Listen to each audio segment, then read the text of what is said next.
Welcome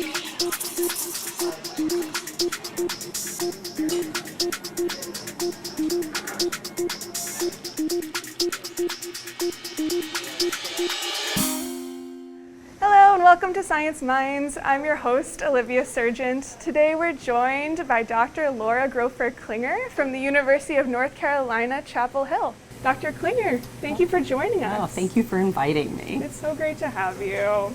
I would love to start by just getting a sense of the type of research that you do in, broad strokes, big themes. Yeah, so I think currently, most of my research is on transition to adulthood, and older adulthood, because I've been in the field a really long time, and autistic children grow up to be autistic adults, and I'm interested in how to support a positive quality of life for autistic individuals from 16 all the way to 86 or 96. Wow, that is a big age range with a lot of different needs at those. Yeah, we have a lot of different research studies going on within that kind of age range. But I think it's an area where most of the work has been done on autistic children, and the idea that you finish high school and then we don't really know what happens, or how to, what's an evidence-based support for a 20-year-old or for an 80-year-old, and so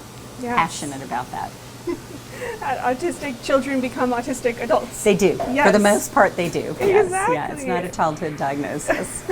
How did you get into this line of work? Have you always been interested in adulthood? No, that's a really good question. So I got into autism as a first semester freshman at Stanford University, and I took a class that had a sort of a learning component where we volunteered out in the community, and I was placed in a classroom with pretty significantly impacted autistic adolescents. And I loved it. And I was 18, and I've done autism ever since. I thought I was going to really specialize in sort of early diagnosis, early signs, attention, memory, learning differences in very young autistic children. But as I said, that then they were growing up and still needing support. So I started maybe 20 years ago, really thinking about adolescents and adults. And you've really kind of pioneered an initiative, right, to support that transition out of kind of traditional high school age, right, through college. And then... Yeah. So we have a program in North Carolina that is created by Teach. It's called the T-STEP program, and it's for 16 to 21-year-olds who are finishing high school with a general education diploma. They want to go on to college, or they want to go on to employment, but are needing some supports for how to navigate that transition. And so it's a program that we've been doing lots of research on to show that it's effective, but also partnered with our community college system and partnered with our vocational rehabilitation program. And so we're currently in 7 community colleges, and it's completely paid for by vocational rehabilitation. So it's free for 16 to 21-year-olds to attend one of these semester-long programs at one of our community colleges. And that's the goal of Teach, is to think about how to bring evidence-based practices into community settings. And so, so that's it's been our vision. I think we started about 10, 11 years ago with this program, and it's there. It's very exciting. Amazing. That is a huge accomplishment. Yeah, thank you. We're very proud of it. Yeah, definitely. I mean, I kind of see that program as being such a bridge, right? And not only a bridge between early adolescence and adulthood, but also as a bridge between kind of the lab, right? What we're learning in the laboratory and the really messy real world. Yeah, right? I think about that all the time. So I told you that my early research was on learning and attention, memory, motor, and really thinking about how to characterize those learning differences of autism. And then you think, well, okay, now that we've characterized those learning differences of autism, what are we going to do to develop interventions that support, say, executive function challenges or attention challenges? What would an intervention look like? So I really see our transition program as taking all of that lab-based research that I did for decades and other people did for decades, and thinking about then how to create intervention programs that are based on our scientific understanding of the learning challenges and strengths that autistic people have. Yeah, I mean, I imagine that's so much easier said than done. Yeah. Right, it's my whole career. People are complicated, and the systems that you're trying to embed these, things into are complicated. Yeah. Have you, I don't know, encountered any unexpected challenges along the way, and kind of so what many have you learned challenges, from those so many challenges. Yes, I think when I was a young new faculty, I thought I could create these programs and offer them to the community, and they would be very grateful and move forward. And that doesn't happen.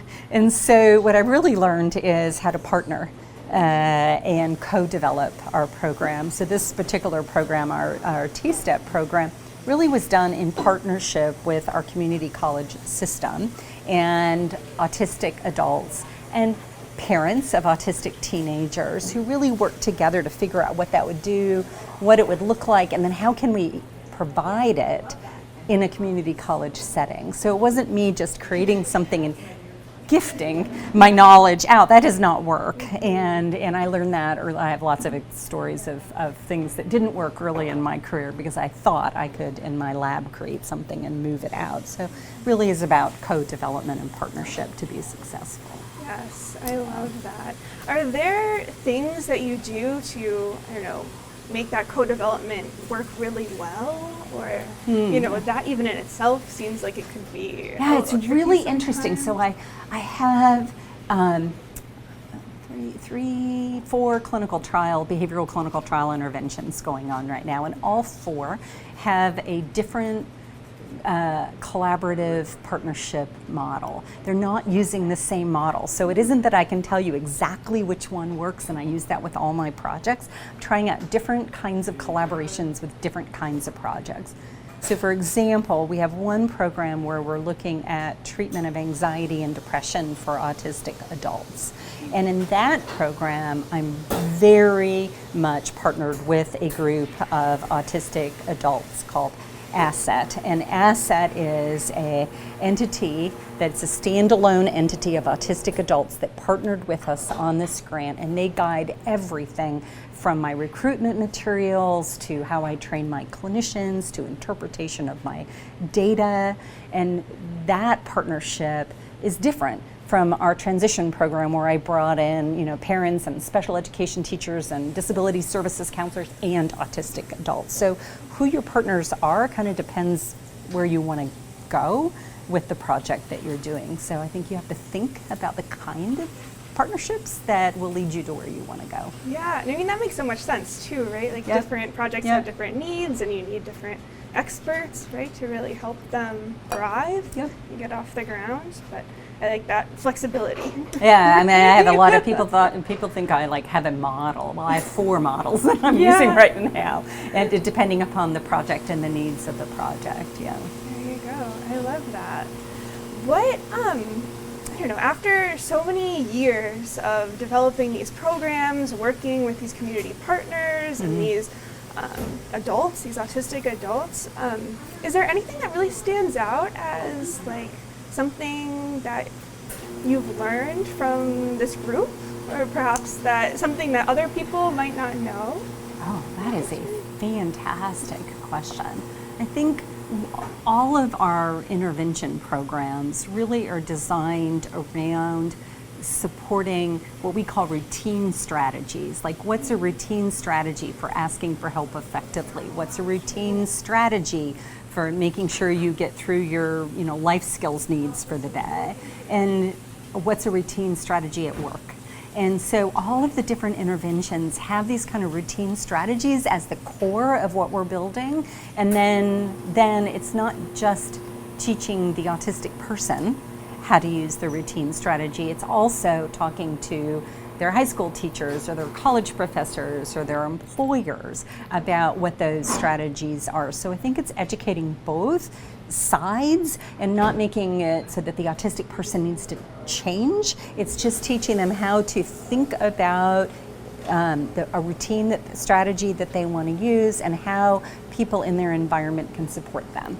And I think that's a theme across all my projects right now, is that kind of combination of the support from the environment and also the skill building for the autistic person.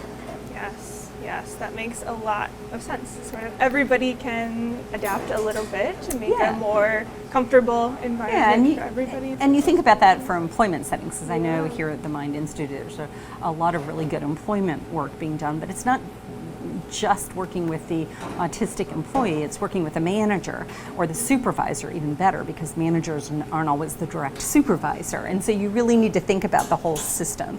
So in our community college program, it's, with disability services, it's with the college professors, it's with the, career counseling, it's with academic advising, and the autistic student. So it's really about the entire system of supports. In our community college system, those systems are there for every college student, regardless of whether you have autism or not, but it's how to use that system of supports to help our autistic students. Yes, I like that. So you're just creating a whole, team of neurodiversity affirming people. That is the goal. That is 100% the goal, whether it's our transition program, whether it's our adult mental health program, whether it's our aging work. It really is around creating that team of supports. Yeah.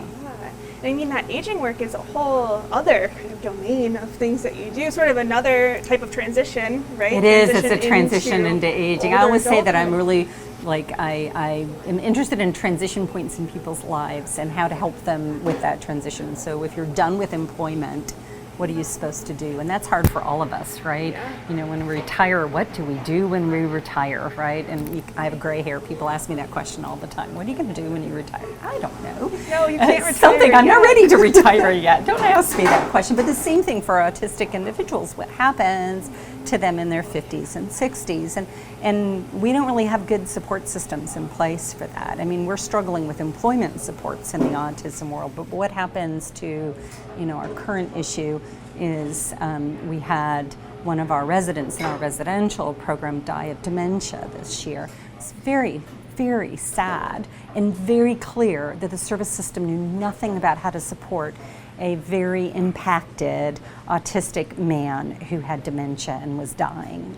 People meant well, they were very kind, but the system isn't designed to know how to support that, and we don't have manuals on that either. And so I think that's kind of unfortunately, the new frontier is how to support autistic people as they age, and with dignity, right? And how to provide them with, the goals that they have for themselves, and even that could include end-of-life decision making, which I cannot believe, since I started with little tiny 2-year-olds, that I'm talking about end-of-life decision making and autism. But indeed, I think a lot about end-of-life decision making. Yeah, and I mean, that whole area is such an enormous gap, right, in the research field right now, that I imagine that even before we can think about strategies for intervention or support, right, we need to understand the lay of the land. Yeah, you're so right. So all of my work is really looking at, do we have increased incidence rates of depression or Parkinson's or dementia? And the answer is yes, unfortunately, for all of those things, because we don't know what we need to support or how we need to think about it. And so we are really in sort of a descriptive phase of autism in older adulthood. And I think we're just, I always tell my students and postdocs, this is an emerging field, wide open for people to come into and to think about how to support, the other end of the lifespan of autism. And so I have students who are absolutely focused in that area, and I think they'll be the founders of the field of geriatric autism, which I think is going to be really important into the future. And I mean, I know you don't have a crystal ball, nobody does, but if you were to think about what would be your dream for this field for the next 5-10 years, where would you like to see us go? That's such a good question. So I do have thoughts about that. So in the in the field of autism and older adulthood, I think it really is about defining service use and service needs. So we just got this grant to partner with colleagues at 5 other universities to really think about what are the service needs for autistic adults, and mental health service needs, employment needs, community participation needs, healthcare needs, to really just start to define it and then create a service delivery system that fits those needs. And I think that's a huge place that we need to go. And then the other thing I've really been thinking a lot about is this idea of community participation, because we know that for all of us as adults, that the more isolated we are, the more at risk we are for things like depression and dementia. And we have really a generation of autistic adults who report feeling isolated and alone. And I think about what could we do to think about reducing that social isolation, or on the flip side, increasing community participation. So those are the 2 areas where I see a lot of our future work at Teach. So I'm the director of the Teach Autism program. We started in the late 60s. Our first research study, IRB, is still in action today, and it's dated 1969. And so because it's been around for 50-something years, this idea of autism and adulthood and older adulthood is facing me every day. Like, we still see autistic people who we diagnosed as children in the 60s and 70s, and they still come in and ask, for services or supports, or their parents do. And so I think clinically it's an everyday thing for me, where in other parts of the country you may say, well, I've never seen a 50-year-old with autism. I can see 50-year-olds with autism all the time. And again, just like I said, autistic kids grow up to be an autistic adult. Well, they also grow up to be 50 and 60 and 70-year-old autistic adults. And then I think that really will, from a clinical perspective, drive some of the work that we're doing. Yes, I love that. That sounds like such an important initiative, such a big gap in the field, and that you're doing really incredible work. Thank you. It's a vision, right? Yeah. I could give you really specific details of our research, but it's a vision, it's a mission, it's a vision. Yes. And I think that is, where we're going to move the field forward with that vision. Yes, definitely. And it's a wonderful vision. Well, I think that's probably a good place to call it. So thank you. Thank you for so interviewing me. Dr. Klinger. It's been so wonderful to have you. That's all we have for this episode of Science Minds. Thanks so much for joining us, and we'll see you next time.